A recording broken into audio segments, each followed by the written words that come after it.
from suicide. It is World Mental Health Day today, which is observed every 10th day of October. And today, the day has been observed with a focus on suicide prevention. Of course, I'm Dr. Henry Dungu, and it is U Health Chat here on UBC. And this program is proudly sponsored by the National Medical Stores. Tonight on the show, we are going to talk about how to prevent suicide. But of course, we shall know what suicide is and then how to prevent it. And here with me, I have a special guest, a psychiatrist from the National Referral Hospital of Mental Illnesses, that is Butabika Hospital. He is none other than Dr. Hilary Kutesa, who is going to be taking us through our discussion for tonight. Welcome, Doctor, to the program. Thank you. As I said earlier, close to 800,000 people die due to suicide every year. And for every suicide attempt, there are many more people. I mean, for every suicide that is completed, Yes. there are many people who attempt to commit suicide. I'll take you back to the basics. When you talk about suicide, what do we mean? Okay. So suicide is the intentional act of self-injury. And here the intent is to take one's life. We call it suicide when the person succeeds. Okay. Okay. And we usually also have attempts. That's a failed one. If somebody wants to die, but they don't succeed in their attempt to die, we leave it at suicide attempt. Okay. Yeah. We've talked about how common it is globally. Yes. In Uganda, how common is suicide? The figures, the last figures that have been documented, put it about 19 people per 100,000. 19 people in Uganda Yes. per 100,000. Yes. Okay. And world over, we're not doing very well. Uganda is ranked 17th world over. Among the Suicide, number of suicides, okay? We are position 17, which is not doing very well. And these are old figures. These are figures 3-4 years ago. And we have been seeing what's been happening in the media. We are having more and more reports of suicide. It might be more than the figure we think it is. And some of the reasons for these figures is underreporting. Okay. It's not uncommon during my practice that I hear people who are trying to mask someone's death. It's clear, every sign suggests suicide, but they're covering it up and they're calling it what it's not. Oh, so you mean, for example, relatives? Yes. May not openly say, Yes. our person committed suicide. Yes. Okay. Is it because of stigma? Yes. You know, There's- culturally, especially in the Buganda culture, when someone commits suicide, it is seen as a curse. Yes. And it's not to the Baganda alone. This belief is common. Okay. And they call it a curse, maybe a chika or something like that. And it's not something that's very welcome. And the treatment of the person who has committed suicide, you know, if it was hanging in that case, you know, they beat up the dead body, and this is believed to, you know, Take away the curse. to take away the curse. But we know that beating up the dead body does not really take away the curse. This year's theme for World Mental Health Day is about suicide. Yes. And they're talking about prevention. But the figure they give is kind of alarming. Yes. When you say every 40 seconds, Yes. someone in the world commits suicide, Yes. actually dies of suicide. Yes. I was having an argument with a friend, and we said, no, it can't be. This is an exaggeration. You think it can or it can't? It is extremely possible that 40 seconds, because the figure 4 years ago was 2 minutes. Every 2 minutes? Yes. And it's becoming smaller and smaller. The way the world is really, really stressed, work, disaster right, left and center, war, violence, all these things are precipitants and they're not reducing. The economic pinch, it's squeezing everybody, everywhere. It's not going to get easier. The pressures that push people to the extremes are only increasing. We are pushing towards middle income status as a country. We want better things. We want to be like the first world countries. But the demands of reaching there, maybe we're not ready. Maybe that's the price they paid. The mental health, if it is not catered for this fast development, it gets really, really affected. So would you say suicide is more common among the developed or among us who are in low and middle income status? 80% of suicides happen in low and middle income countries. It's more common in poverty-stricken areas, in places where there's lots of disease, famine, drought, all these not so good things. That's where suicide is most common. The statistics for what happens in the more developed countries, they're also doing really badly. There are also the challenges of industrialization and whatever follows. But the low and middle income countries outnumber the highly developed countries. So, and then the bigger population of people is in the low and middle income countries. So the figures are bigger in the low and middle income countries. Wow, this is interesting. Yeah. Would you look at suicide as a public health problem or not? It is. Public health problem. It is. It is an indicator, if you should put it like that. It is an indicator of a sick population. A sick population. A sick population. It's an indicator of a population that is not sensitive. It is an indicator of support systems that are broken. And the support systems are straight from family, school, work, all these systems that should help somebody pick them up when they're in a crisis, they're all broken. And so all that these people are seeing is ending it. Why should I continue living when life is this difficult? Life can be difficult. Life can be that difficult. You are watching UBC and the program is U-Health Chat. Tonight we are discussing suicide and how to prevent suicide. We'll take a short break and when we return we'll discuss more about who is at risk of committing suicide when we return.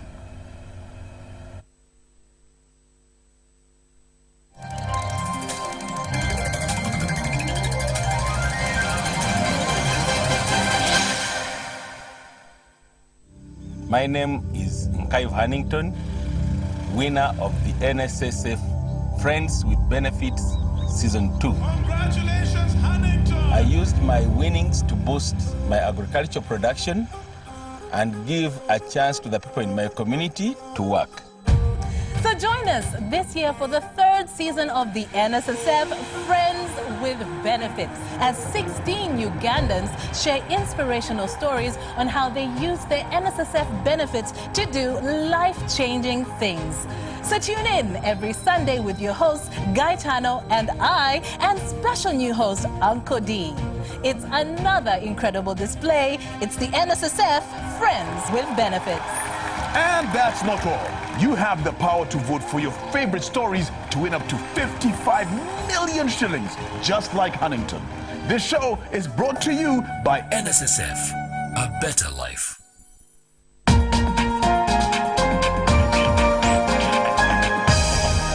This weekend on UBC. No. You see, Cedric, it's probably the thing that I forgot to say, which is in this story.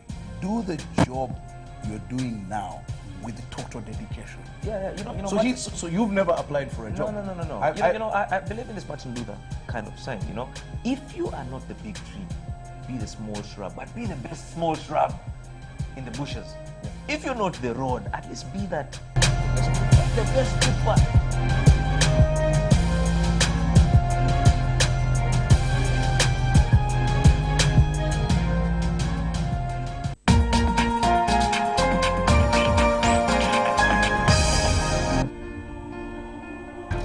Don't waste the tomorrows that you have chasing what doesn't matter. Both believe that we're headed in the right direction. It turns out that I just got a few days with my son. To hold him was amazing. Young lady, you do understand that stealing is a sin. Says who? For treating me in such a fair and Christian manner. The name of our teams or of our schools, but because of the name above all names. Jesus. Suzanne Waters, I'm the mother-in-law of the woman you helped. I believe that God wants me to be here. You don't have to bother us. The good book says, without a vision, the people perish. I say, go give it to them. Don't just follow your heart. You gotta lead your heart. God still answers prayers. God still performs miracles. Heaven is real.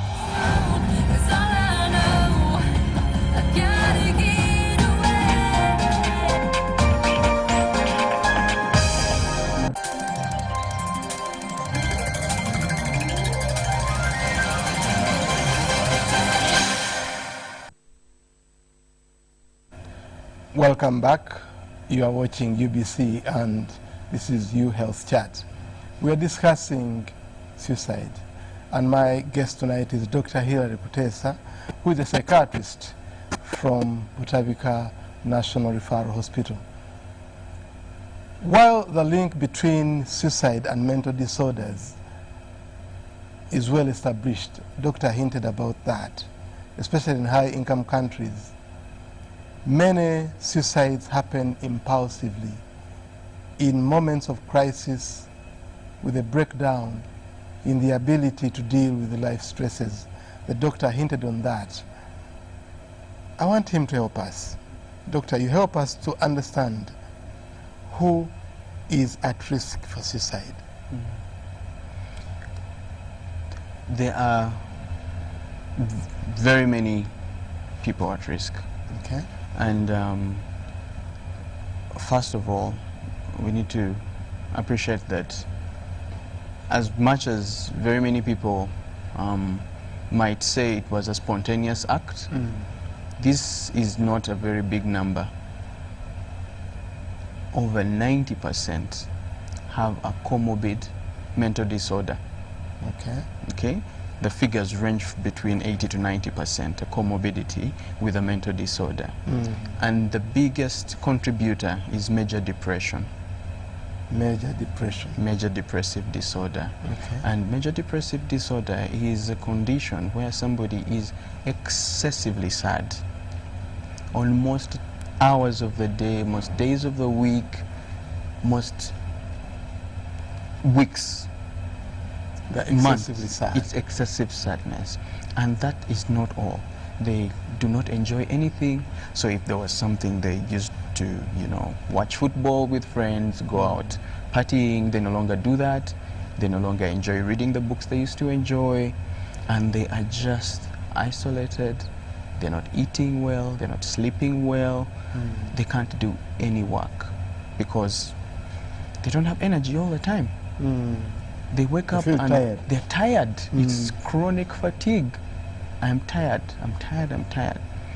And it is not uncommon that these people will feel guilty for nothing.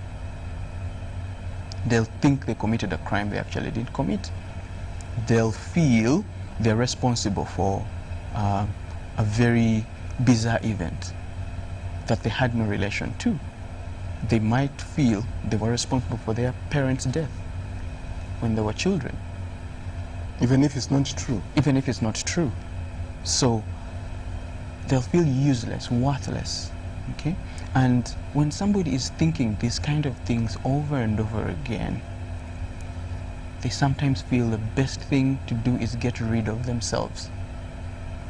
Get out of the world. It will be much more peaceful there. You would have helped people by being away. People are better off without you. You're a problem. These are the recurrent thoughts. One imagining I'm a yes, I'm a problem. I'm better off dead. The world is a very difficult place. There's nowhere to run, there's nowhere to hide. Okay? So dying is the safest option. Okay? And these thoughts are really, really, really recurrent. They occupy someone's mind most of the time. Now, depression is just one of them. The other risk factor that we can think of easily is having a disorder, or sometimes we call this kind of disorder psychotic disorders, where there's altered reality.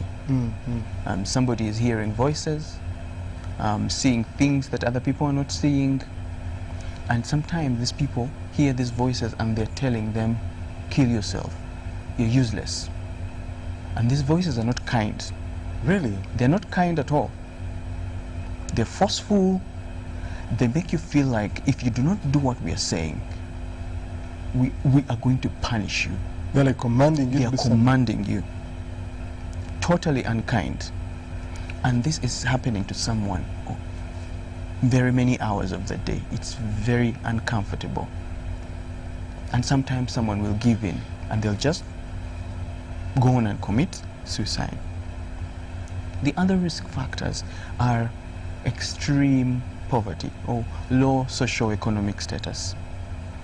It is these same people who do not have proper housing, who do not have water running, they can't access good education, they cannot access good health. It is these same people that get recurrently these thoughts of worrying about tomorrow. What is tomorrow going to have? What good is there? Why am I working? What am I here for? Okay? So extremes of poverty are really strongly related to many mental health conditions and henceforth suicide. You can't imagine how tomorrow will end. Yes. You're thinking, I haven't made a single buck today. Tomorrow might be the same story. I'm not seeing a... Yet I have responsibilities. I have responsibilities. The children need to go to school. And the school fees is not that much, but I can't make it. My wife wants to do ABCD XYZ. I cannot meet her bills. What am I supposed to do? I have debts here and there. What kind of man am I? When somebody is feeling like this, they are likely to have suicidal thoughts. Okay? The other risks that we encounter are related to people who get strong negative life events. What do you mean by that? So, loss, for example, loss of a loved one, being put at gunpoint, rape, disaster. If you check through northern Uganda, their suicide rates were quadrupling those of the rest of the country shortly after the war in the north. Okay? They were way higher. And some areas it was up to 6 times more than the rest of the country combined. And you think it is because of what they went through? Yes. Repeated exposure to trauma, traumatic situations, watching people die, having near-death experiences. Some of these experiences make you ask yourself, very difficult questions. What am I doing here? My mother, my father are all dead. They were killed in front of me. Yes, they were killed in front of me. What am I still living for? Okay, and without support, these people usually ultimately go on and commit suicide. Okay, so these situations that put people in a corner usually tip some over into committing suicide. Okay, there's also a sex relationship here. It's male-female. Male-female. The ladies will attempt more, 4 times more than the men. On the other hand, the men will succeed more, 4 times more than the women. Oh, women are better at attempting. For lack of a good word. Yes. And men are better at succeeding. Okay. And we believe sometimes it's because of the lethality of the methods. The men are likely to use more lethal methods. So a man will decide to use a gun. They will jump off a building. They will drown. They will use methods where they're sure, I am not coming back. On the other hand, the ladies use less lethal methods. They're likely to take poison, overdoses, okay? They're likely to cut their wrists, you know? And this is somehow salvageable. If taken it to hospital on time, someone is resuscitated and they're salvaged. You save them. Yes. Dr. Kutesa, there are times when people make statements and we take them for granted. Yes. Are there such statements, for example, people are joking, I'll kill myself. I'll kill myself. And I'm very sure our viewers have watched their friends say these things. Now, please pay close attention to these statements. I am tired. Someone says, I am tired today, tomorrow, the other day. I am tired, I am tired. Not because they're overworking. Not because they're overworking. You want to pay close attention to what exactly they're tired of.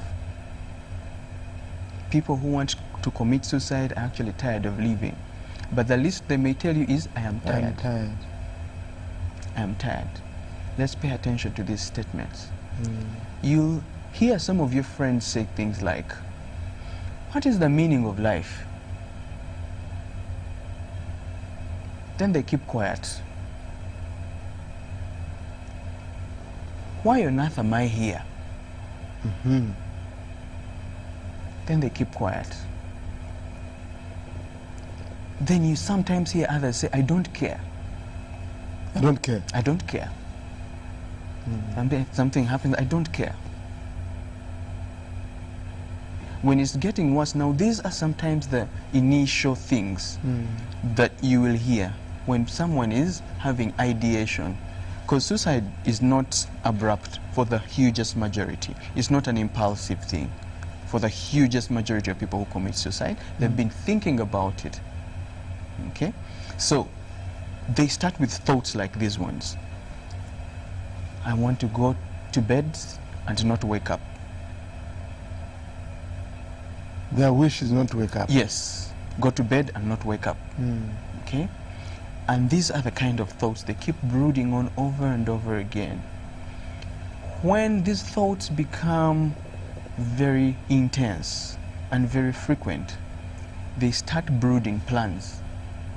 That's the next step. And we call that active suicide ideation. Okay? It's not just thoughts of wanting to be dead. You now brood a plan. You actively want to be dead. And those are the ones you'll hear saying, I want to die. I want to kill myself. I will kill myself. You'll hear these statements. If you don't do ABCD XYZ, I'll kill myself. These are not bad manners. you need to pay attention to these statements. When they move from making plans, and the plans are sometimes very intricate. I listen to patients all the time saying these things. I will take this medication, and I will also swallow a medication that stops vomiting. So what I've taken remains in the stomach. Okay, they take an overdose and they also take. And I will make sure there's nobody around to stop me. Okay, I will time when there's no one else to stop me.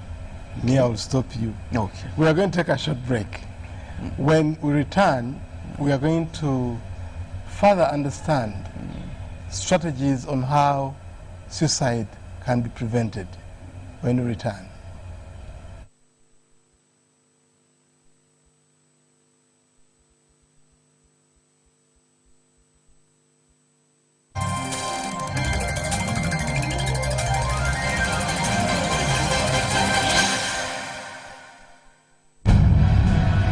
For all the situations that you will have to go through, for all the obstacles you will have to move, for all the power and the blessings you will need in your life to enter the fullness of possibilities and receive an abundant life, you will need the power and determination that starts when your faith is awakened.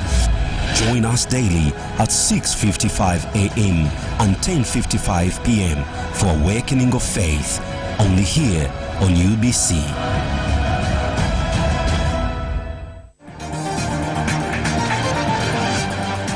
UBC TV is the only public broadcaster of choice. We inform, educate, guide, and entertain.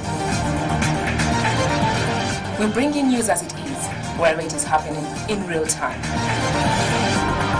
We take you faraway places from border to border.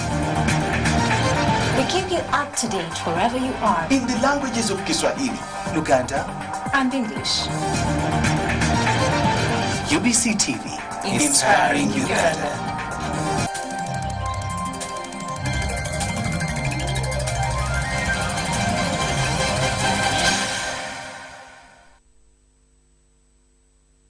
Welcome back. We are discussing prevention of suicide, and with me is Dr. Hilary Kutesa, a psychiatrist from Butabika National Referral Hospital. Doctor, before we went for break, we talked about those who are at risk. And then you told us about certain statements. I am tired. I want to die. Life is not worth it. Are there ways that suicide can be prevented? Because it looks like if you succeed, you may not reverse that. Yes. How do we prevent suicide? Suicide is very preventable. And it starts with you who is watching on TV. Okay? I have mentioned some of these things that seem innocent, but we need to be paying attention. Okay? We need to strongly be paying attention to our friends, our family members. Somebody is isolating themselves. Okay? Somebody's behavior has changed.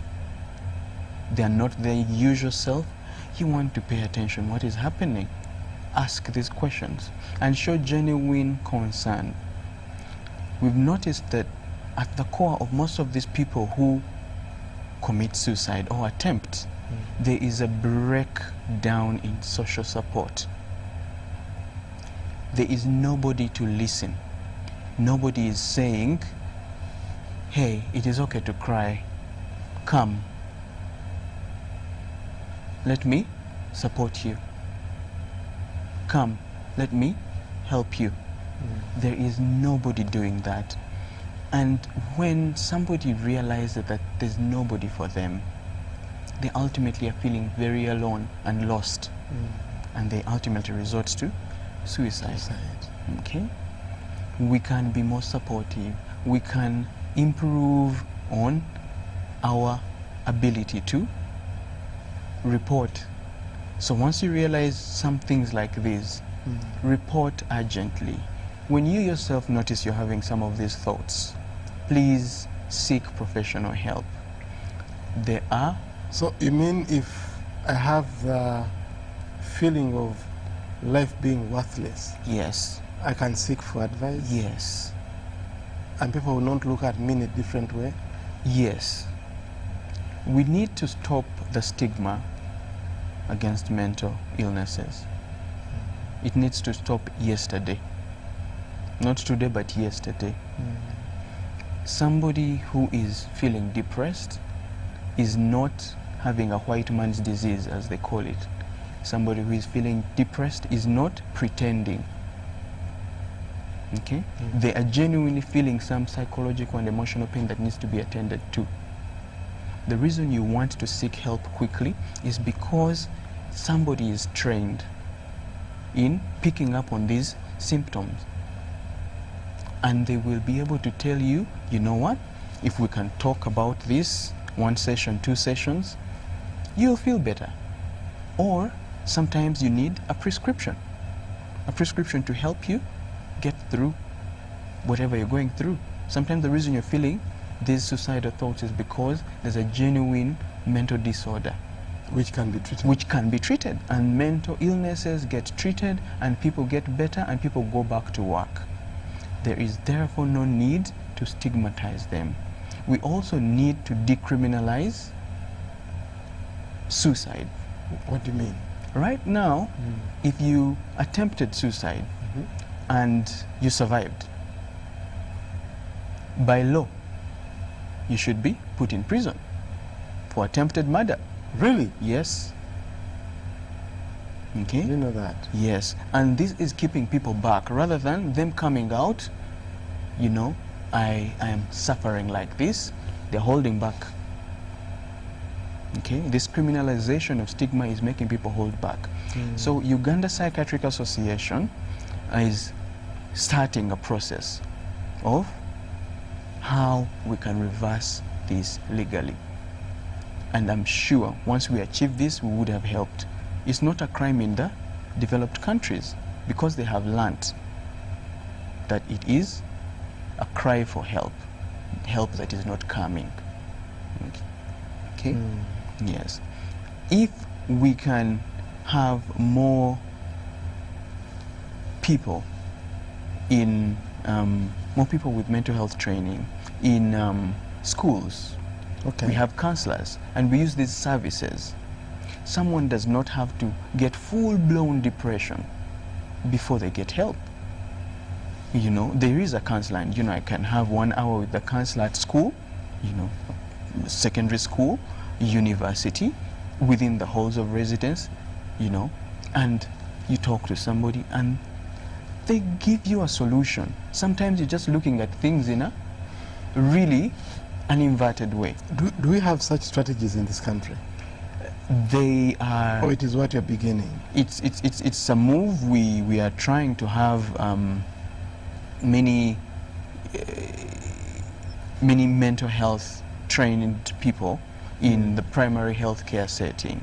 Okay, they've rolled out a training called the MHGAP, and this is supposed to improve the knowledge of clinicians, normal clinicians, a doctor sitting out there, in the ability to screen these symptoms and be able to make a proper referral to a counselor or to a psychiatrist or higher up to the National Referral Hospital. Okay. WHO talks about training of non-specialized health workers in the assessment of... Because when you talk about, you know, such statements, yes, life is not worth it. Yes. We should be able to help our friends. And non-specialized health workers have been found to help. Okay, there's support from people who have had suicide attempts, people who have suffered from depression. Okay, we have found that they help the people who are suffering. They help them so much better. And because so they've gone through it already. They've gone through it and they can clearly tell you that I understand because I have experienced it. And it will get better. Okay? And it will get better. So these groups are also being very, very key in helping us to tone down. What would one do in case they came across someone, say in the family, who has attempted suicide? What would be the best approach? At that point, after the attempt, it is very, very important to let them know that you're there and you're with them, okay? And you're ready to listen, okay? If they are if the attempt has not scarred them so bad, you know, you can take them to a nearby health facility.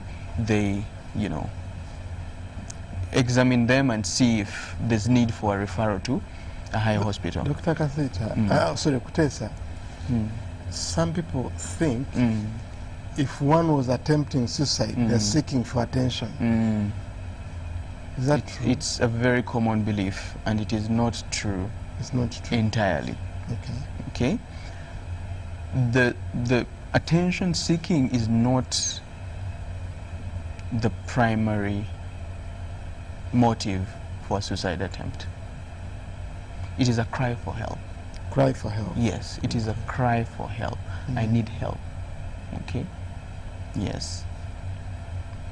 The other way we could prevent is also dealing with substances. Drugs and substances. Drugs, alcohol, heroin. Most mental disorders now showing up in the National Referral Hospital are induced by weed, by alcohol, okay, by heroin.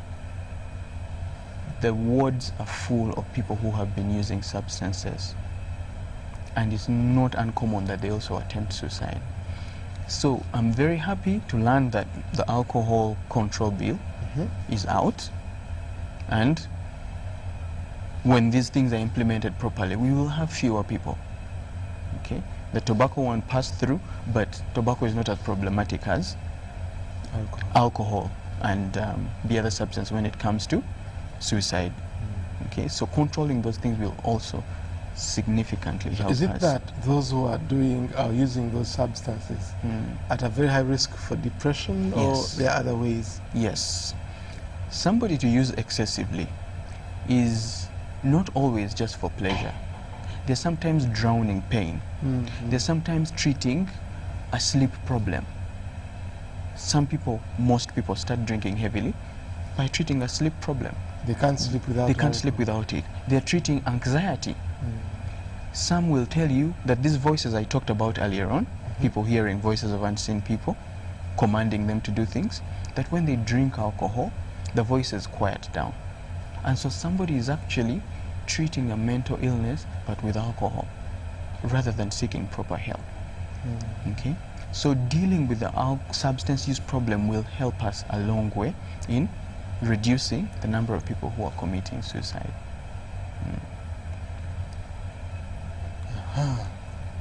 Suicide is indeed a complex issue. Very complex. And I think suicide prevention efforts will require coordination of a number of players, including our communities. Are there any other people who are at risk so that we can, you know, you hear about someone has jumped off the roof. Others survive. And they say, I don't know if you say, I fortunately survived or unfortunately, but I think it's fortunate if someone survives. And all those seem to be having other issues. I don't know how we can address those. How does one cope with life stresses? We can do very many things on a daily basis to make sure we are coping properly with life stresses. But maybe I could start from when we are children. Okay. Proper parenting, positive parenting is what I mean. Helping children to learn skills to cope with problems, to solve problems, to be able to communicate what they want, to communicate when they need to say no. Okay? Because some of these things, some of the problems are about someone who can't say no. Everything is yes, yes, yes, yes, yes. Okay? When our children are trained well and they are assertive and they know how to self-regulate, you can see something that you want and you say, I will get it later, not today. Not today. Okay? When you're angry and you can learn that I can hold back.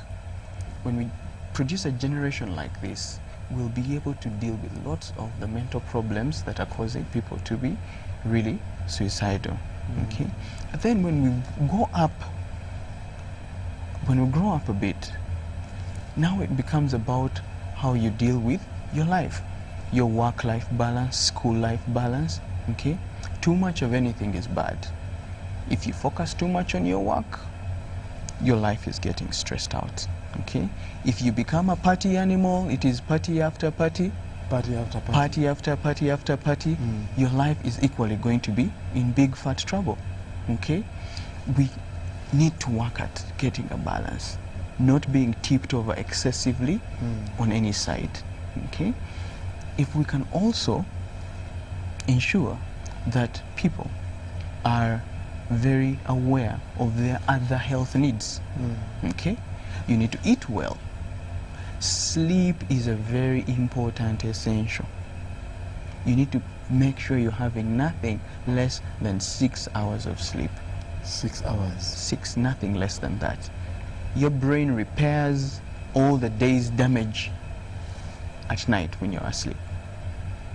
Okay? We need to make sure we are exercising. Exercise in itself is reparative to the brain. It releases feel-good hormones. When you're very stressed, you go run, play a game, and that the release of these feel-good neurochemicals in your brain makes you feel vibrant again. You can face tomorrow. If you just work home, and that is your routine, there's nothing else making your life vibrant. You are not sparing time for yourself to enjoy the things of life. There is no way stress is not going to keep building and building and building and becoming excessive on you. Ultimately, pushing you to the wall where you will ultimately hurt yourself. Finances. We need to deal with our finances. It is something that is not strongly written in the books, but if you can arrange your finances, arrange them properly so that you're not into crisis a lot. If you can reduce debt, stop borrowing. People are jumping off. The young man recently at the campus, he was in debt, lots of debt. He couldn't cope. He couldn't cope with the debts. Okay? If we can get ourselves into safer financial spaces, don't spend more than you earn. Simple basics. You're more likely to avoid the stress that comes along with debt. Are there challenges to achieving these strategies? I know you talked about stigma. Are there other challenges you think that might be contributing to us failing to prevent suicide? Well, there's been a gross lack of knowledge. The country largely thinks things regarding mental health are mysteries of witchcrafts, demons, and because they've been put in that line, they have not been treated well. Okay? So we need to deal with the knowledge. We need to sensitize the masses. But the other challenge, I had already noted the criminalization of the of suicidal behavior. Okay, if we can change that, we can do much better. Okay, the other challenges are to do with the numbers. The numbers are big, but the people who can help are few. You mean like psychiatrists? Yes. We have 46 psychiatrists right now in the whole country. So that's about one per million. One per million. we can't do all this. So we have clinical officers who are helping, and there's the training of you know, the other cadres to help curb this, okay, so that we reduce the burden on the psychiatrists. But we also have other arms of mental health. The counselors, very important people when utilized. Let's not shy away from visiting a counselor.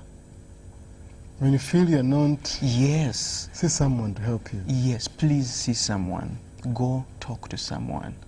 30 minutes of talking to somebody who knows what they're doing can totally help you come from nearly committing suicide to getting back to better life, to full function. Okay. Dr. Kutesa, we are coming to the top of the hour. I think you can give me your winding up remarks about, first of all, World Mental Health Day, and especially our focus for tonight, prevention of suicide. Yes. World Mental Health Day is today. It is a very good thing that the world celebrates mental health, and Uganda does this on 10th November. October. November. Oh, for the global is 10/10. 10th, yes, 10/10. We do ours in November. Okay. Why? We felt the proximity of independence would destabilize the celebration. You're asking people who have just been in independence celebrations and asking them to come to another big event. So we will celebrate this on 10th of November. Okay. And the theme is prevention of suicide. Suicide prevention starts with you. Watch out for your friends. Watch out for your family members. Beware of these signs and symptoms that I have been talking about. Okay? And in so doing, you'll be able to refer properly, seek help in time, okay, and prevent the subsequent suffering. Well, thank you, Dr. Hilary Kutesa, psychiatrist from Butabika Hospital. It's been Dr. Dungu with you on U Health Chat here on UBC Television. And this program is proudly sponsored by National Medical Stores. Until next Thursday, I urge you to continue watching UBC TV, and up next is UBC Tonight. Was brought to you by U Health Chat is brought to you by National Medical Stores, who are mandated to procure, store, distribute essential medicines and medical supplies to all public health facilities in the country.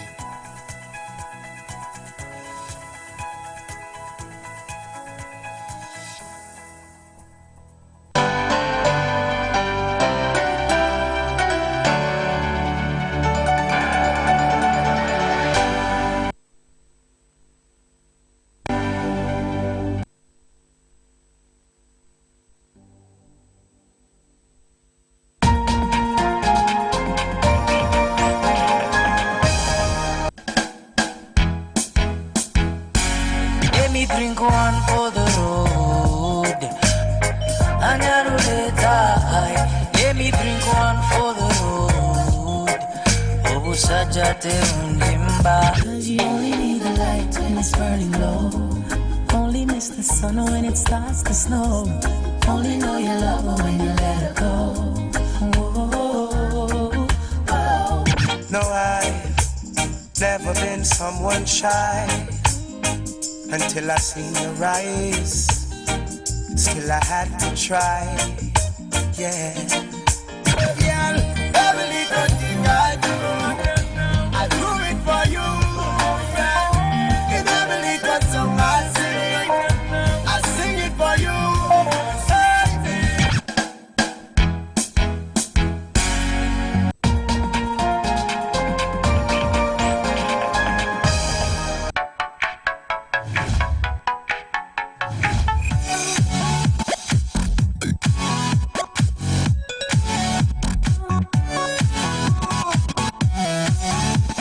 Are you all made up with nowhere to go? Join me, Mary, as I take you through Uganda's happening scene. Watch the latest events in and around Kampala.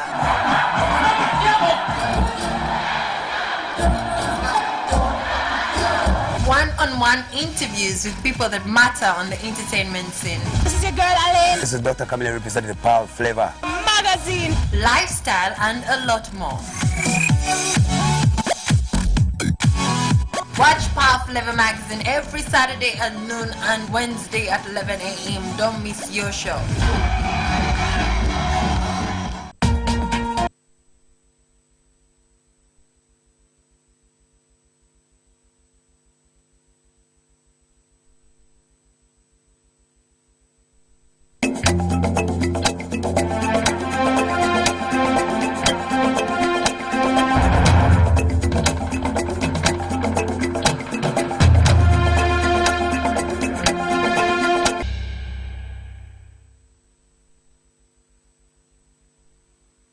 Top of the hour. Once again, thank you so much for choosing us, and in particular News Tonight. My name is Patricia Lokoma, and Mugalu Mohammed there on sign language will be appearing shortly. He's already with us.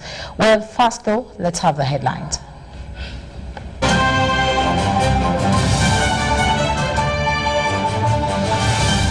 In our top stories tonight, President Museveni is in Ethiopia to attend the inauguration ceremony of Unity Park.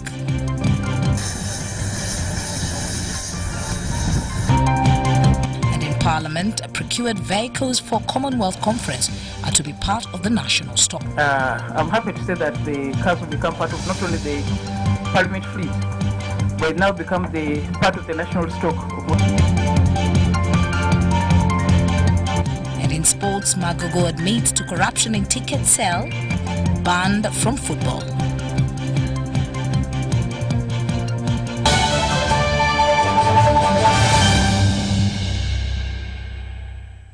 Two minutes past 10 o'clock, News Tonight starts. President Yoweri Museveni has arrived in Addis Ababa, the capital of Ethiopia, for a two-day working visit at the invitation of the Prime Minister Abiy Ahmed of Ethiopia, who received him today on arrival at Addis Ababa's Bole International Airport. Now, during his stay in the country, President Yoweri Museveni will attend the inauguration ceremony of Unity Park, among other engagements.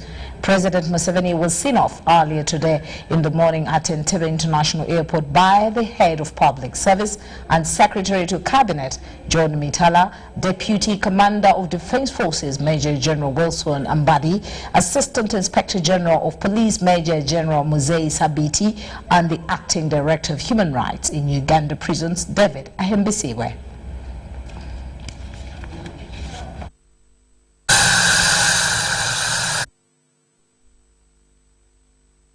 That's his visit to Ethiopia. Now, moving on in Parliament, Speaker of Parliament has given an update of what transpired during the Commonwealth's Parliamentary Conference. Delegates managed to plant trees across the country, and the economy also benefited from this conference. As Ivan Kaho reports, Parliament awaits the Auditor General's report to account for the expenditure of this event. Okay, thanks. The 64th Commonwealth Parliamentary Conference delegates planted over 1,630 trees as one of the resolutions to manage climate change. The planted trees shall be named after the 64th Commonwealth Parliamentary Conference across the country. They planted at Gaba, they planted at the Equator, they planted in Kozi University, they planted at Kaguru, they planted at a number of schools, they planted in Jinja. So wherever they planted, we are going to establish to name it the 64 CPC Conference Forest. So we didn't just talk, something really happened, and they left trees in this country. The Parliament of Uganda, on the other hand, is showing interest in the post-legislative scrutiny that arose during the Commonwealth Parliamentary Conference, as well as adopting the agreed resolution. Because here we scrutinize the bills before they're enacted into law, but their jurisdiction where they actually follow the law to see whether it's being implemented and also propose changes. It's a new area, and I found it interesting, and I think that we shall discuss it here and see, do we need to do it, or we leave it to operate as we have been doing. The presence of over 500 delegates played a fundamental role in Uganda's economy, and the Speaker confirms that some delegates are still in the country. We ensured that there was a market at Speak Resort Munyonyo, and instead of delegates running to the city in between sittings, they went to the market to buy many things, you know, and there are many others. So people actually got money. If you went to the people went on the excursion, they spent money at the equator. They spent money at the source of the Nile. They spent money in Kaguru. That money remained in Uganda. It did not come to Parliament or to Rebecca Kadaga. Meanwhile, the vehicles procured by Parliament to necessitate the movement of delegates during the conference are now part of the national stock and will be used for different activities. The Auditor General is expected to come up with a comprehensive report on the overall expenditure of the 64th Commonwealth Parliamentary Conference. Ivan Kahwa, UBC News at Parliament. Education Sector Uganda National Examination Board, UNEB, has warned this year's Senior 4 candidates against any form of cheating. This was at media briefing held at UNEB offices in Tinder, as we hear more. Senior 4 candidates across the country begin the examinations with briefing this Friday. A total of 337,697 candidates are writing this year's Senior 4 UNEB exams. While addressing the media at UNEB offices in Ntinda near Kampala, members of the board urged head teachers to ensure candidates sit the examinations. Physics practical paper will set the ball rolling with fine art paper. In the evening, the number of candidates sitting UCE papers have increased from 336,734 of 2018 to 337,697, with the girls at 169,058. The head teachers throughout the country are expected to clearly explain to the candidates the rules and regulations regarding the conduct of this examination.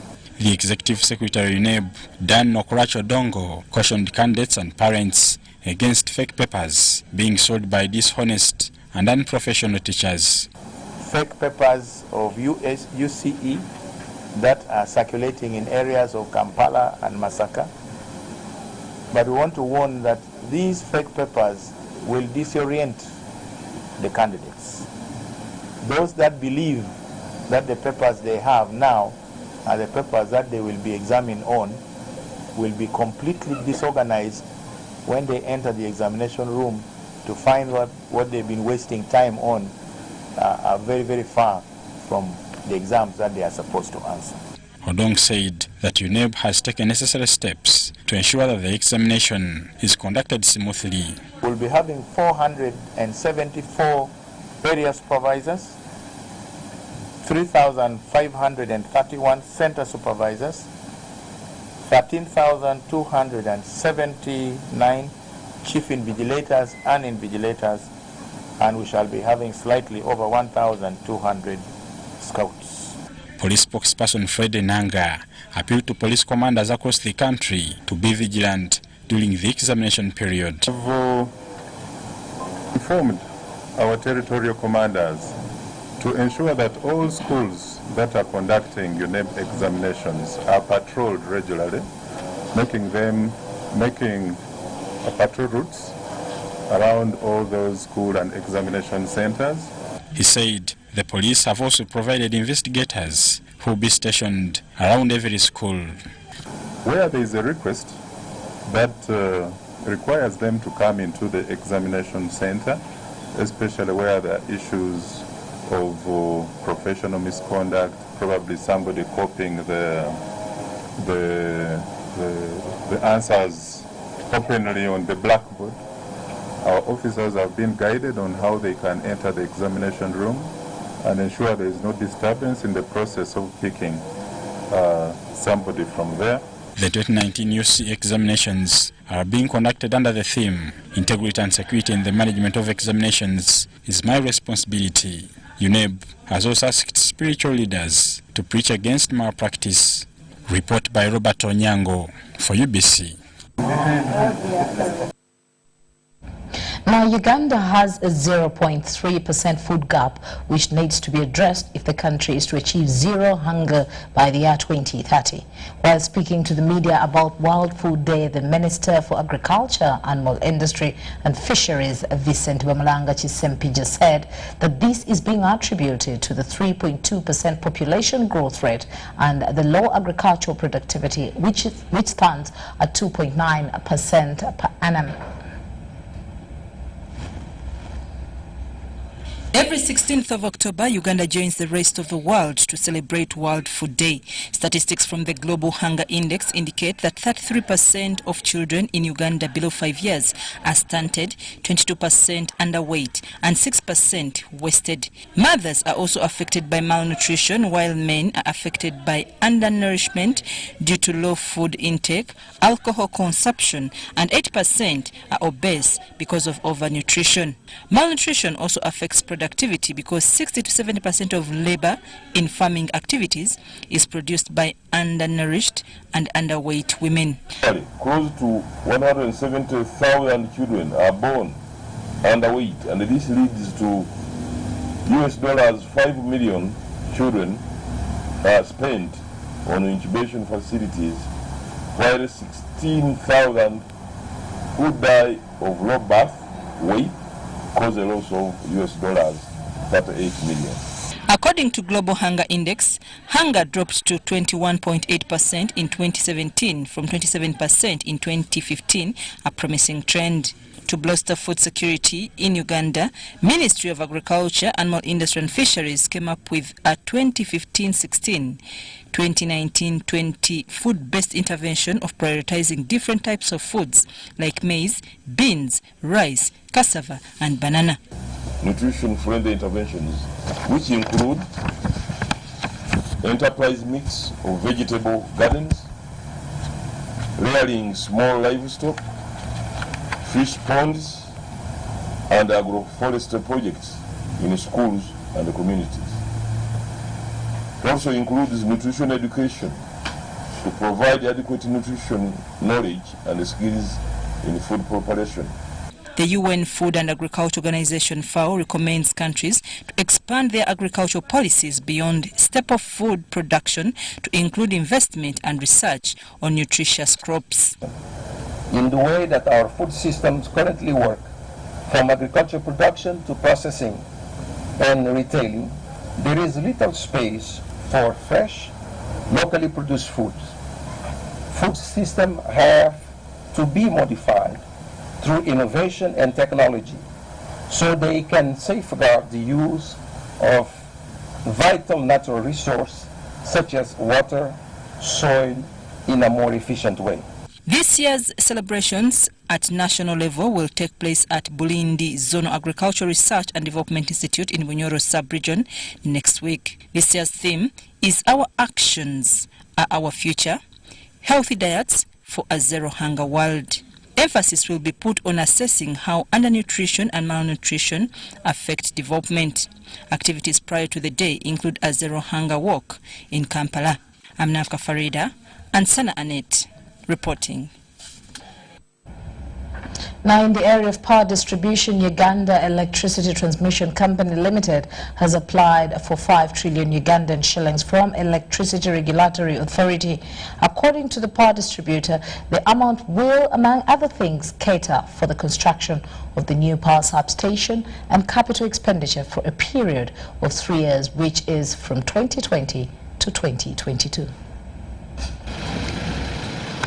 Extension of electricity to all parts of the country is highlighted in the second National Development Plan as key in strengthening the country's competitiveness for sustainable wealth creation. Uganda Electricity Transmission Company Limited has now applied for 5 trillion Uganda shillings from Electricity Regulatory Authority in order to achieve the objective of constant and sufficient power supply for the period of 3 years, 2020 to 2022. In that we are increasing, we are building more substations, we are equipping staff members, and of course with the increase of substations, that means power connections are also increasing. Of a system operator, a bulk buyer, and transmission company. So it's a whole package. They are stating that this is the money they need. And like the presiding officer said that we have ended public hearing, but we are continuing into focus group discussions and consultations with all forms of stakeholders until we arrive at figures that we know that are fair. That's number one. But we also know that they are not only fair to electricity consumers, but also to the system, because we need the system to keep running for the lights bill. Uganda Electricity Transmission Company Limited is also trying to ensure that technical power losses are reduced to minimize wastage. The Electricity Regulatory Authority is striving to see that power generation and supply is sufficient so that more investors can be attracted in the country. You always want to have your supply ahead of demand. That is the safe situation. In as much as we appear like there is just so much and there's just so little that is being utilized right now, the policy of government and the interest of the regulator and all players in the sector is that there is always supply running ahead of demand. All efforts in increasing power generation and connectivity are directed towards achieving middle income status by the year 2040. Adiana Kuti, UBC. Now, the management of Mulago Hospital has warned that many people will not access specialized medicines that are not supplied by government. The executive director, Dr. Baterana Vyaruhanga, says that there are 2 private pharmacies in Mulago Hospital which are regulated to stock only medicines that are not supplied by government. Earlier this month, President Yoweri Museveni ordered for the closure of all private pharmacies operating in government hospitals. He based on the concern that private pharmacies are owned by health workers who allegedly steal government drugs and stock in their pharmacies.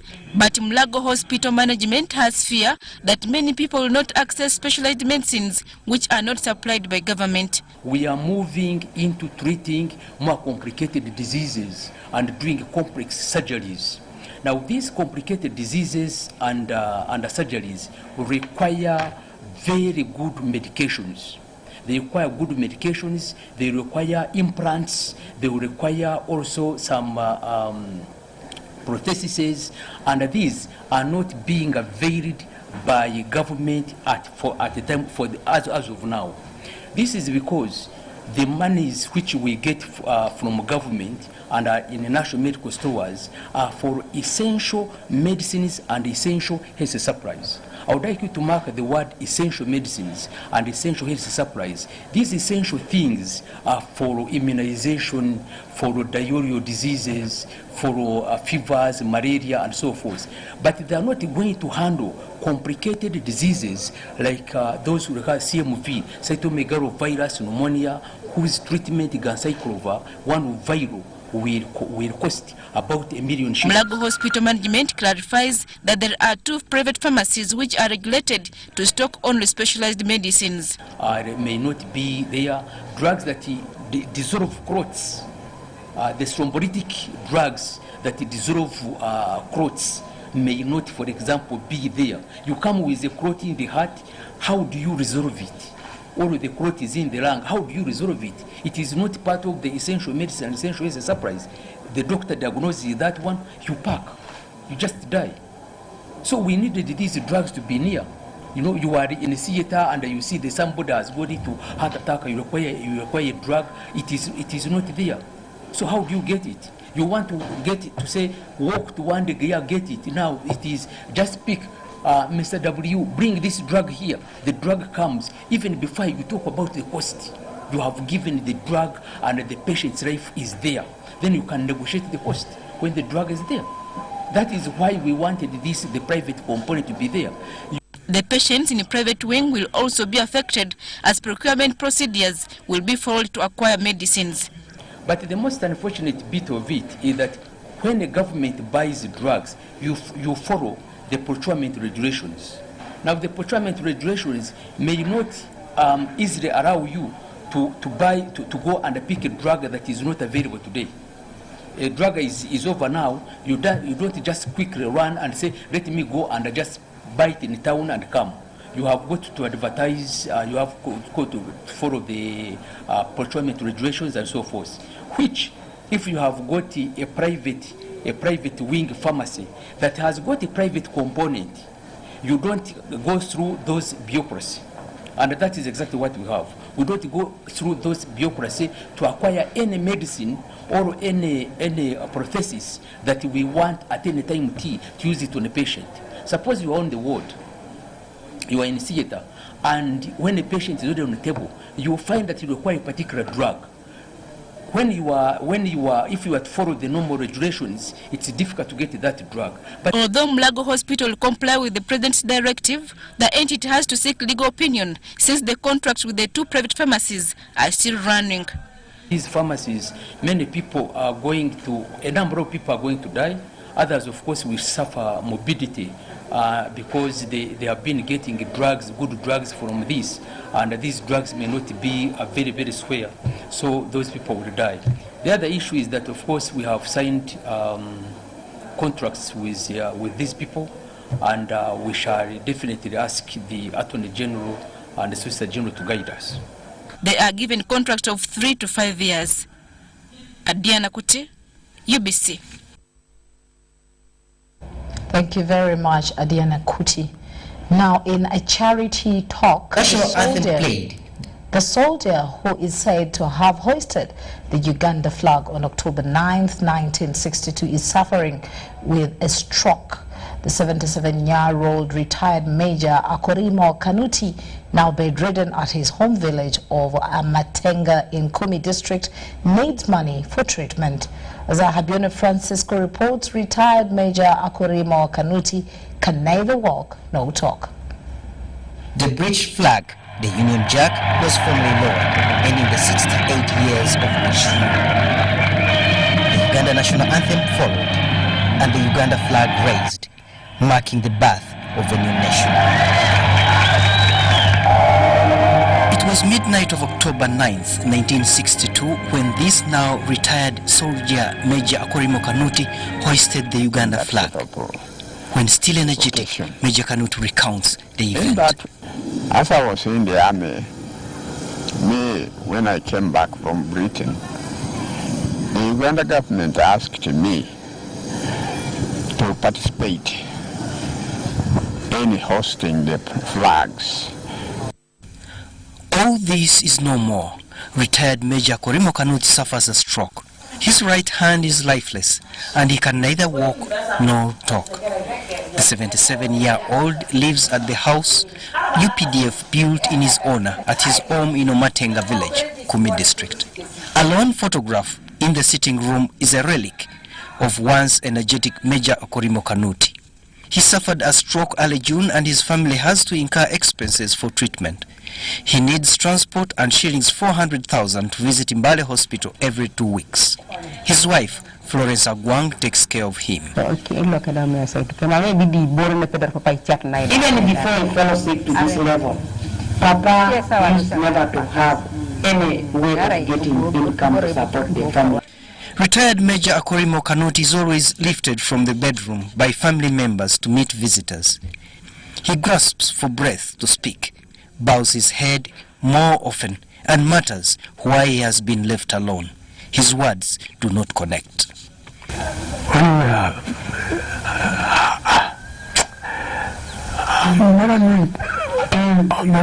Because if I started with me, it is nice. His daughter, Carolina Dong, stays at home to assist her father. The medical forms show Kanuti was diagnosed with a stroke. So now they are taking him every month after 2 weeks to the review in Soroti. They need a transport, but we just can't try. Anyway, let me say, this coming 2 weeks, we don't know where we're going to get the transport to taking him back there. The home, though looks well built, it is bushy and abandoned, as the family shares thick and thin. He needs pampers, fruits, bread, milk. At least they had from government, from all the people of Uganda as a nation, people of Teso as his children, and the community around to support the family to take care of him. But the village vividly remembers the service Akorimo rendered on the day Uganda got independence. I heard that when the museum Major Kanuti Akorimo pulled down the flag, we were happy because the government of these Europeans were thrown. Abiona Francisco, UBC News in Kumi. Thank you very much there, Ahabione Francisco. And of course, it is our duty as Ugandans and citizens to help each other. Now, in the area of patriotism, Minister of State for Energy and Mineral Development, Simon Dujang, has called on the youth to embrace government's wealth creation programs by engaging in productive work.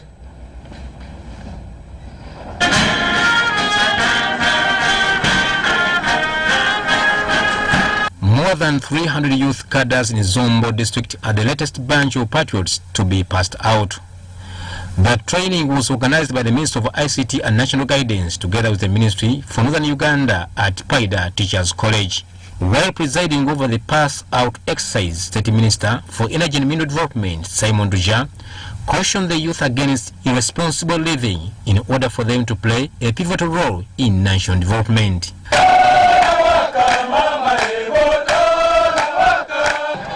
But we have the freedom.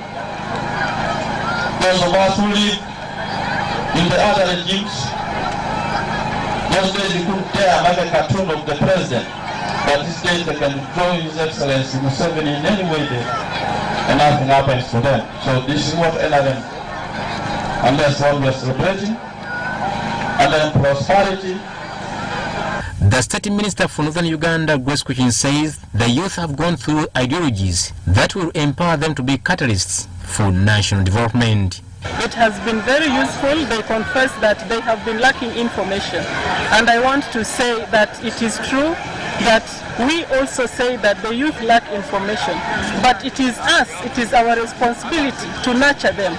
Kuchin said the spirit of voluntarism was dying out in Uganda, hence the need for patriotism training. Something now they can pass over to the other people. They have something they can use as skills to mobilize other people. They have information they can use to ask questions and also to educate other people. And it will be a different society. I believe that Zombo will be different with these 300 youth trained. Also present at this function was the NRM Deputy Treasurer, Kenneth Omona, who urged the youth in Zombo district to engage in productive politics. And we sleep in peace is what Uganda needs now. We take those who come here with the red dog and yet they are not soldiers, they are not people in costume. Don't allow them to come over here. The patriots were awarded with certificates. Mutesa Sira Haruna reporting for UBC News.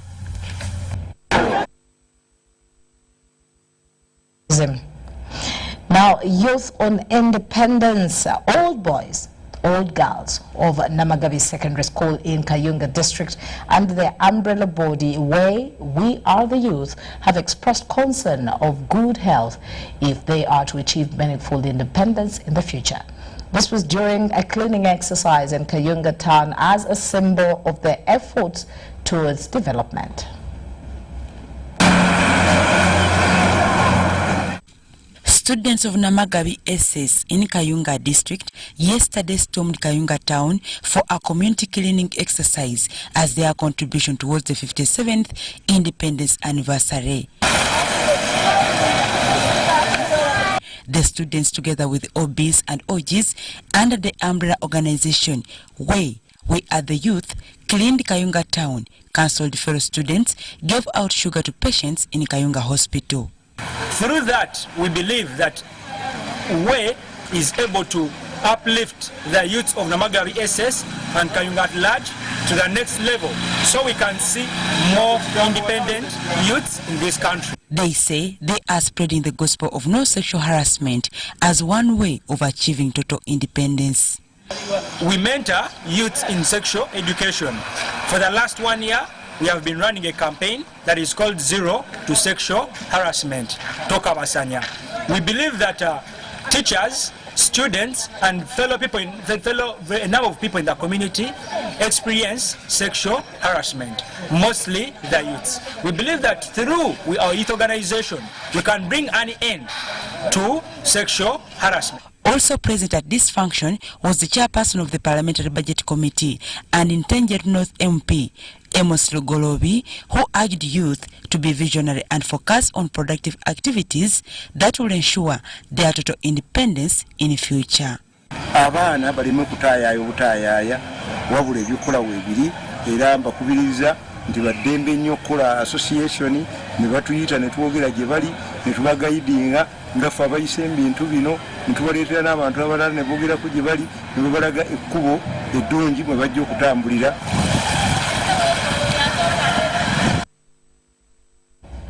Time for us to take a short break, but do not go away. When we do return, News Tonight continues. Stay with us.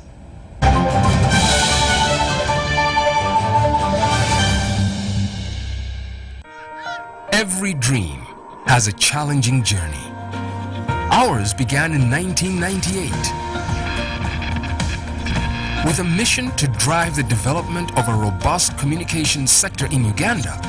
We created structures to champion the dream. We've evolved, made discoveries, supported great minds, empowered Ugandans, and fostered a vibrant culture, enabling communication for all. Down the years, we've created memories and networks, uniting generations and building great partnerships. Together, we can go even further. UCC, celebrating 20 years of achievements. Mommy, you can't touch it. You can't touch it. Daddy, what's wrong? I've had a long day, Angel, and I have a bad headache. Oh, I'll give you something that will make you feel better if you promise to play with us. Headache? Toothache. Unapoumwa, unataka kitulizo kwa haraka gani? Mara moja. Pain and Fever Reliever. A quality product from Beta Healthcare, contains paracetamol, caffeine and aspirin. Beta Healthcare, caring for all. If symptoms persist, seek medical advice.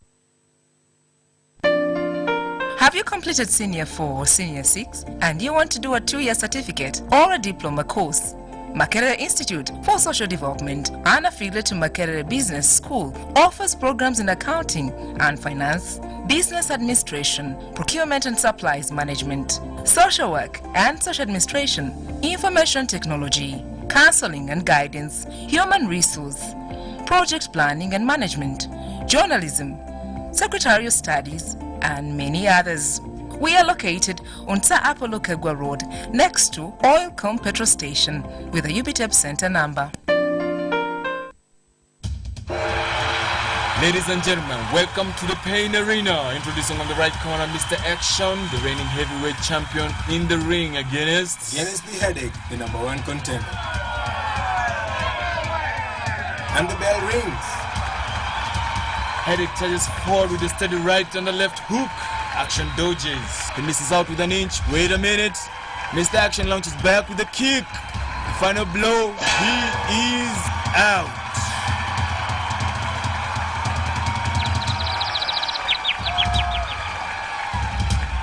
If symptoms persist, seek medical advice.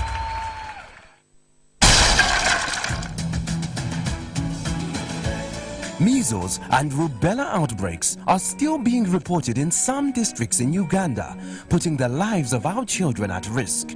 In order to stop these outbreaks and maintain a polio-free Uganda, the Ministry of Health has planned a national measles, rubella and polio immunization campaign for all children under 15 years of age on 16th to 20th October 2019, starting 8 a.m. to 5 p.m. All vaccines are safe, effective, and free.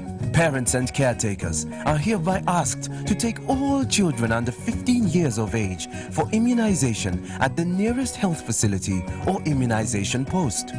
Ministry of Health also calls upon everybody to report any child with a fever and generalized skin rash to the nearest health facility or health worker immediately. This could be measles or rubella.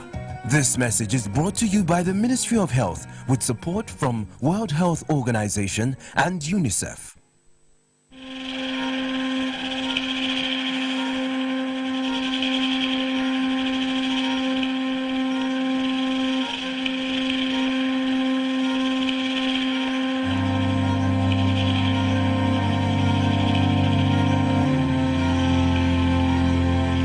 There must be a madness that has taken us all.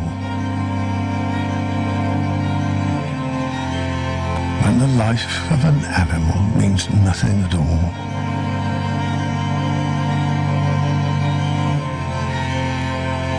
But for all those creatures with stories they cannot tell, we will be the voice to help end their living hell.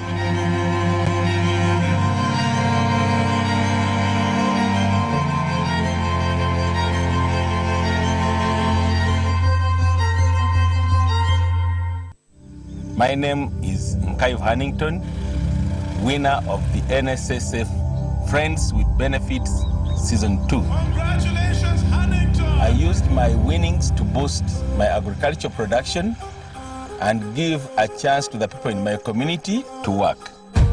So join us this year for the third season of the NSSF Friends with Benefits, as 16 Ugandans share inspirational stories on how they use their NSSF benefits to do life-changing things. So tune in every Sunday with your host, Gaetano, and I, and special new host, Uncle D. It's another incredible display. It's the NSSF Friends with Benefits. And that's not all. You have the power to vote for your favorite stories to win up to 55 million shillings, just like Huntington. This show is brought to you by NSSF, a better life.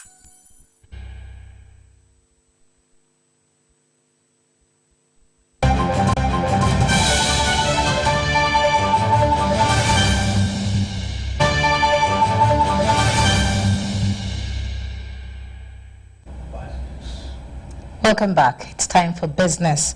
As we start from statistics from UBOS, Uganda Bureau of Standards, UBOS has rebased the gross domestic product to the year 2016-2017 with an estimate of a revised economic boost of 18.3%. Now, while launching this new series of rebase, Minister for Finance Matia Kasaija challenged players in the agriculture sector for the reluctance due to the overtaking by the industrial sector.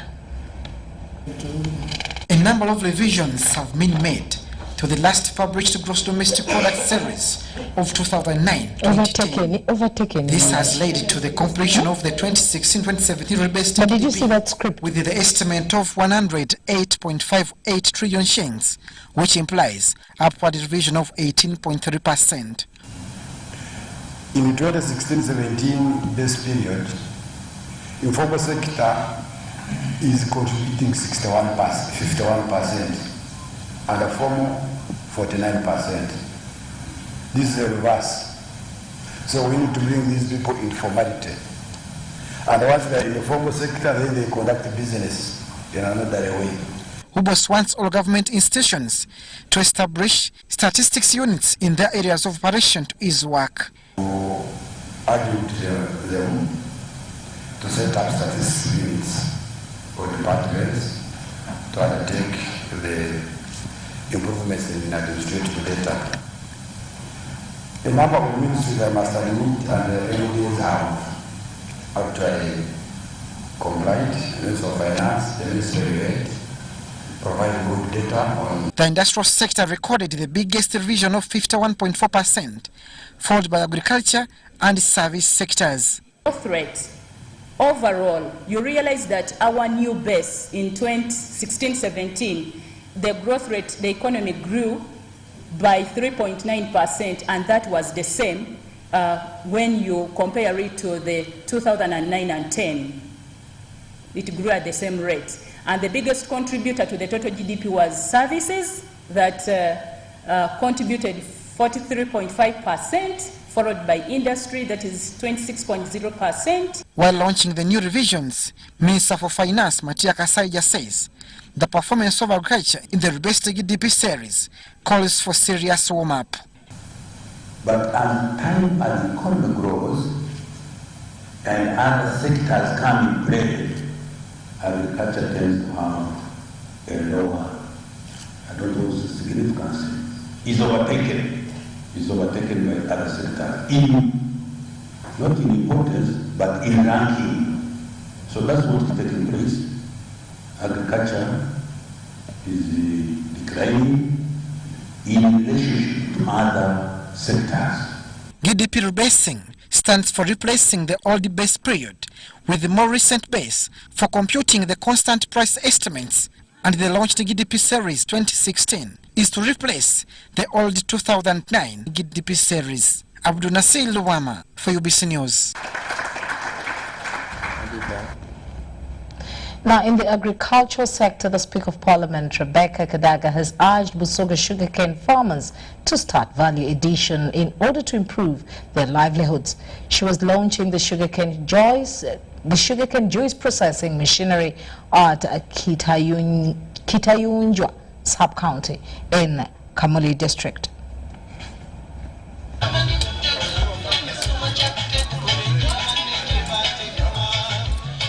The attention of these residents of Kitayunjwa sub-county in Kamuli district is drawn to an ongoing process of extracting sugarcane juice.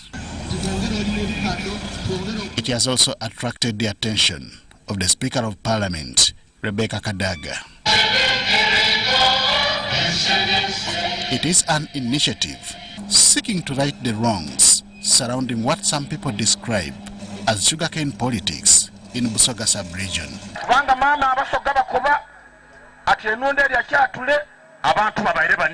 There are more interventions to draw people to value addition.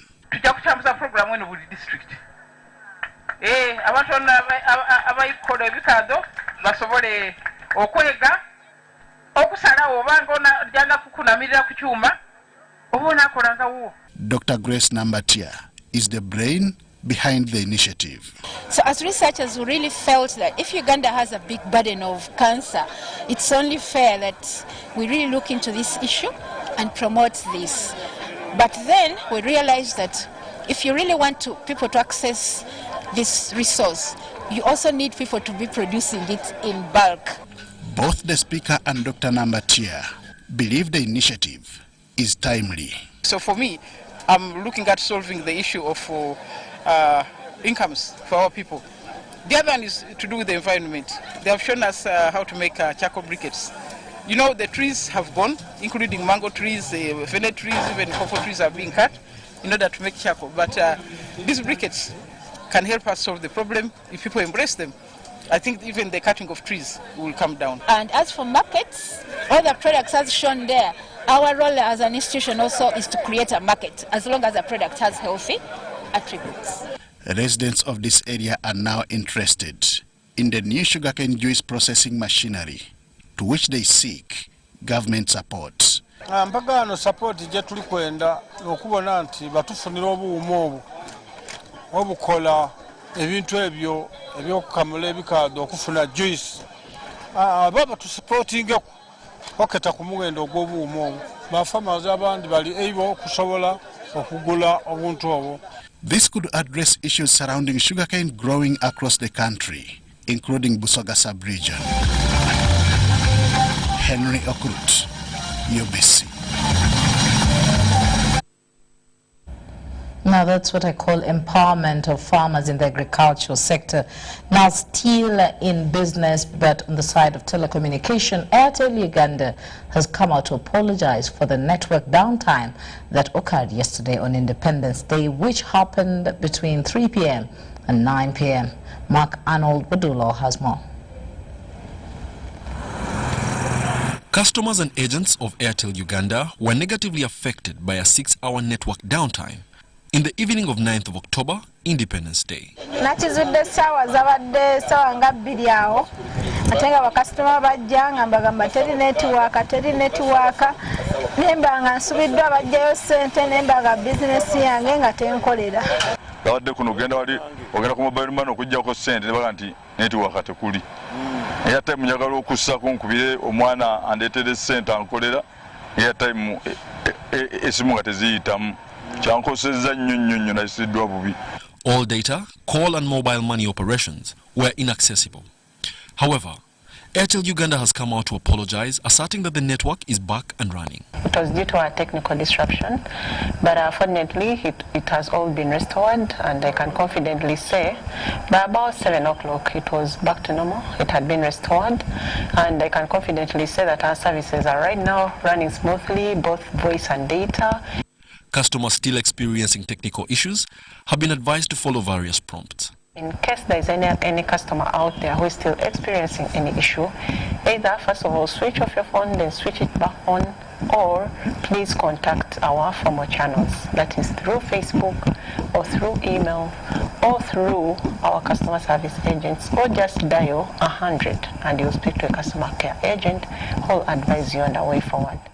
Airtel Uganda boasts of being Uganda's fastest growing telecom network with over 10 million subscribers. For UBC, Wadulo Makanold in Kampala.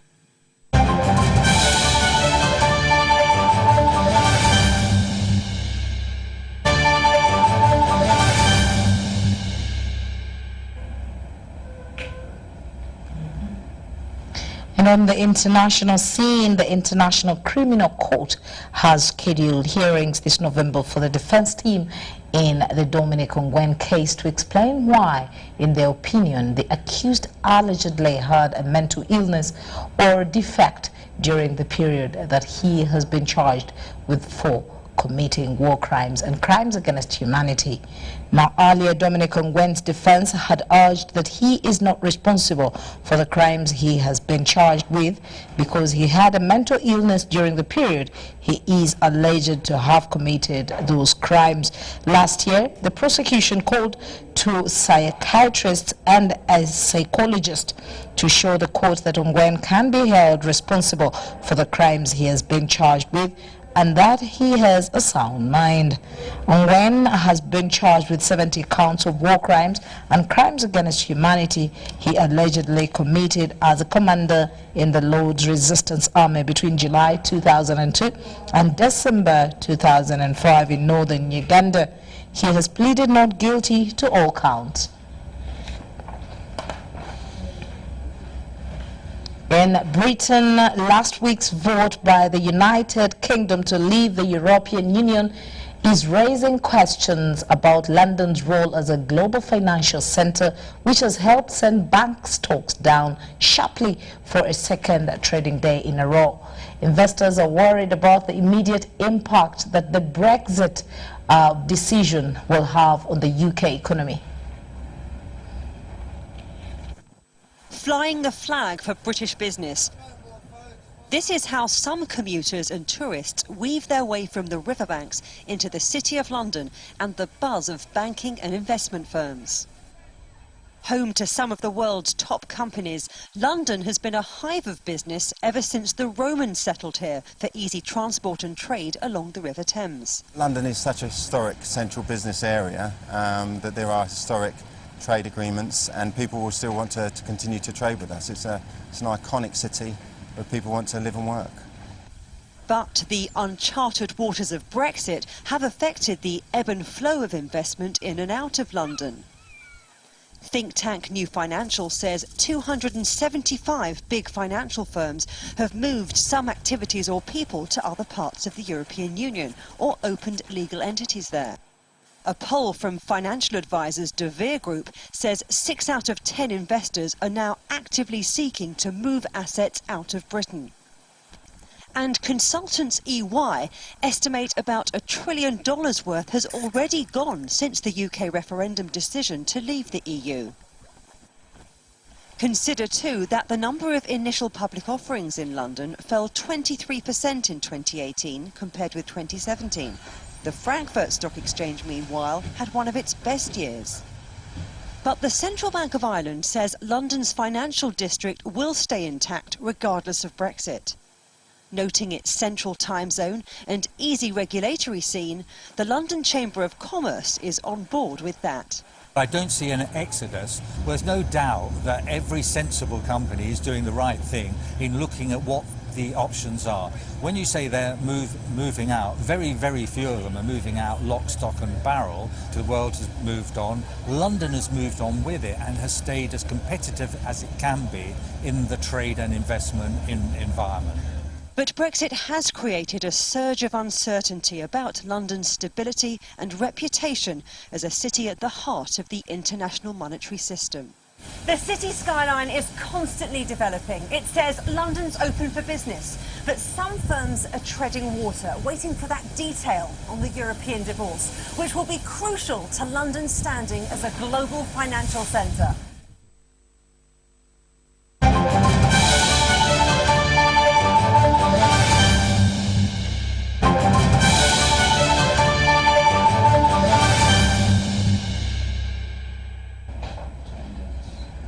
And in sports, FIFA has banned the president of Uganda's Football Federation for 2 months over a resale of tickets for 2014 World Cup.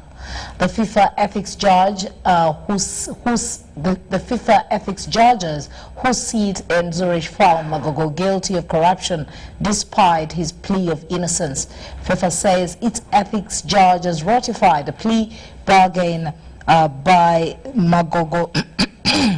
Moses Magogo, an elected member of the Confederation of African Football Executive Committee. Magogo has also agreed to pay a 10,000 Swiss francs fine, having been found guilty of the act.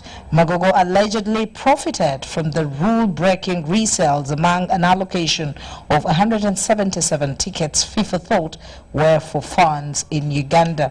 A former complaint in Uganda by Alan Sewenyana, a member of parliament, clarified that the alleged tickets for games in Brazil were sold by American and South African agents. This is not the first time cases of mismanagement of funds have been raised in FIFA. Earlier on, during the Africa Cup of Nations tournament, Cranes players went on strike over allowances despite government giving more than 10 billion Ugandan shillings to FIFA for preparations.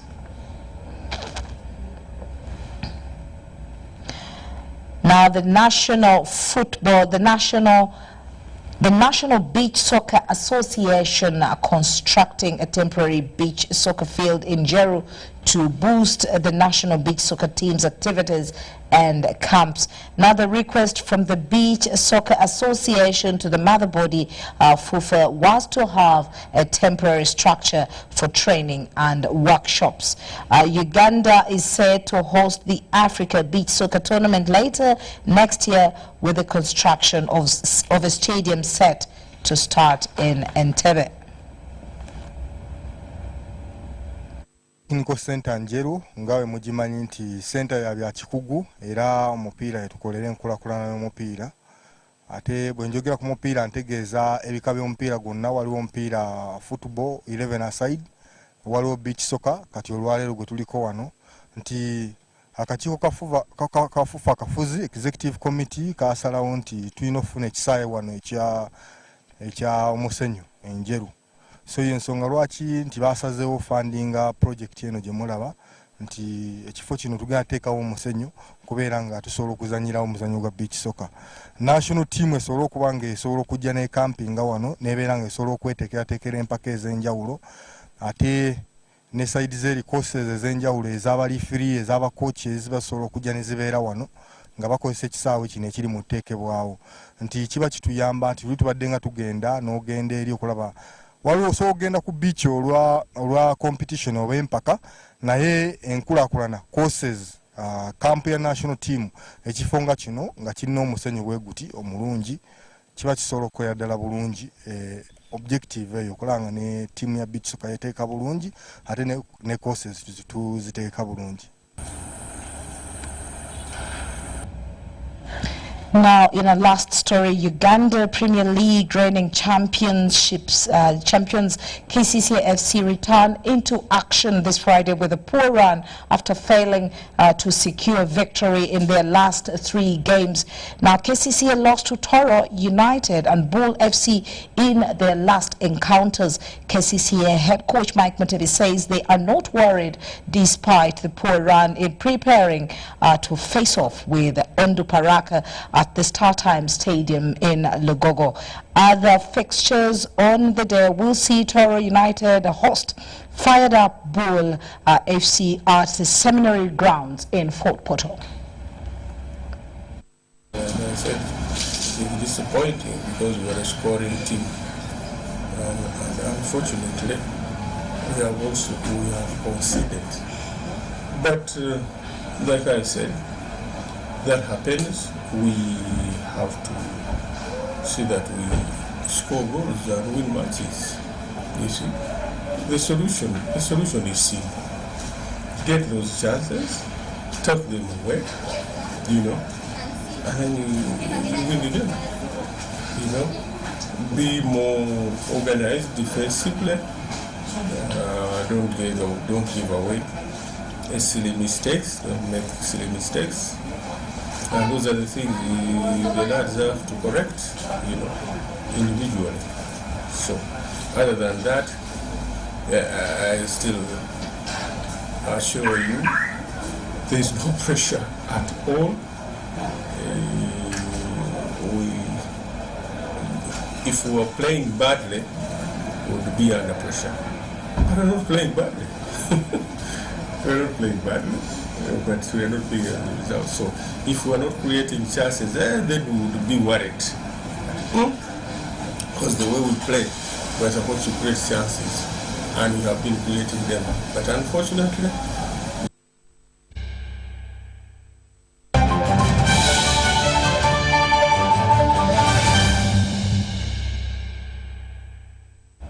well, that does bring us to the very end of News Tonight. But before we sign out, let's have that recap on the headlines.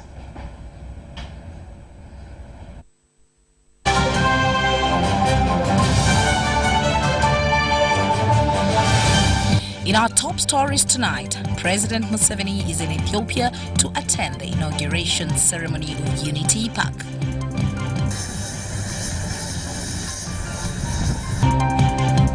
Parliament procured vehicles for Commonwealth Conference are to be part of the national stock. I'm happy to say that the cars will become part of not only the Parliament fleet, but it now becomes the part of the national stock. And in sports, Magogo admits to corruption in ticket sale, banned from football.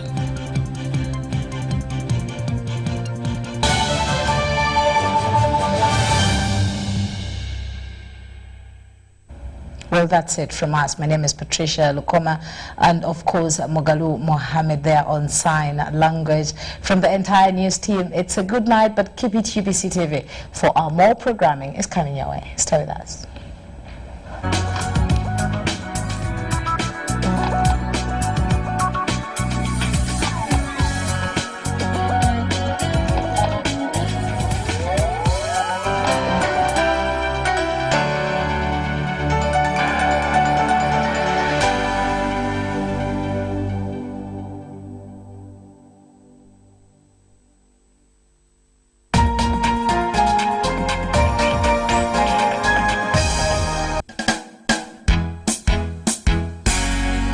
Drink one for the road.